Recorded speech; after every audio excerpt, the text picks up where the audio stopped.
বেশি গরম পড়ে যায়, কিন্তু হ্যাঁ হ্যাঁ, তবু হ্যাঁ, কোনো এমন কিছু কি হয়েছে যেটা একটু অস্বস্তিকর ছিল আজকে? গরমে তো সবকিছু তো অসুস্থকর থাকে। হুম, ঠিক বলছো, গরমে অস্বস্তি লাগে অনেক। তুমি কি করে একটু রিল্যাক্স করার চেষ্টা করো যখন আবহাওয়া এমন থাকে? ঘরে ঘুমিয়ে রিল্যাক্স করার চেষ্টা করি। হুম, ঘুম তো অনেক সময় বেস্ট উপায়। বা কোনো ঠান্ডা কিছু খেলে কি ভালো লাগে, যেমন লেবু শরবত বা আইসক্রিম, এসব কিছু? হ্যাঁ হ্যাঁ, ও তো হ্যাঁ, আইসক্রিম, লেবুর শরবত, ও তো ফেভারিট। তোমার কি ভালোই শান্তি।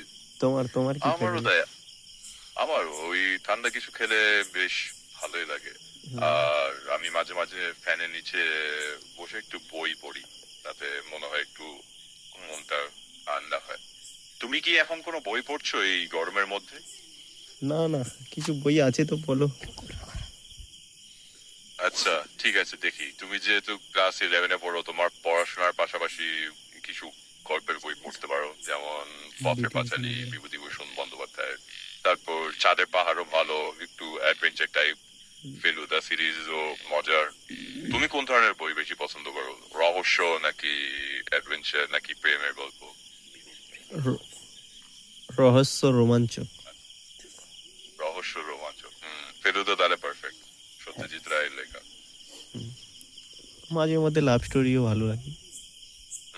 মাঝে মধ্যে লাভ স্টোরি, আচ্ছা, লাভ স্টোরিও ট্রাই করতে পারো।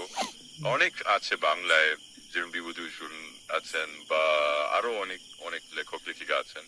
তো তুমি চাইলে চেক করতে পারো। চাঁদের পাহাড় আপনি পড়েছেন?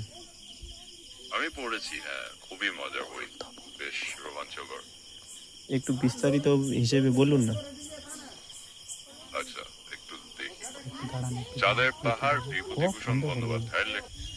এবার শুরু করুন। ঠিক আছে, অবশ্যই শুরু থেকে বলছি। চাঁদের পাহাড় হলো বিভূতিভূষণ বন্দ্যোপাধ্যায়ের লেখা বাংলা সাহিত্যের একটি বিখ্যাত রোমাঞ্চ উপন্যাস। গল্পের নায়ক শঙ্কর, যে বাংলার এক সাধারণ গ্রামের ছেলে, কিন্তু তার স্বপ্ন ছিল পৃথিবীর অজানা জায়গায় ঘুরে বেড়ানো আর বড় অভিযাত্রী হওয়া। সেই স্বপ্ন পূরণ করতে সে আফ্রিকায় যায়। সেখানে সে বিশাল জঙ্গল, মরুভূমি, পাহাড়, আগ্নেয়গিরি আর বিপজ্জনক বন্যপ্রাণীর মুখোমুখি হয়। এক সময় তার পরিচয় হয় অভিজ্ঞ অভিযাত্রী ডিয়েগো আলভারেজের সঙ্গে। আলভারেজ তাকে একটা রহস্যময় হীরের খনির গল্প বলে। তারপর তার সেই খনির খোঁজে বিপজ্জনক অভিযানে বের হয়। পুরো গল্প জুড়ে রয়েছে সাহস, বন্ধুত্ব, বুদ্ধি আর কঠিন পরিস্থিতিতে টিকে থাকার লড়াই। গল্পটা সত্যি খুবই রোমাঞ্চকর।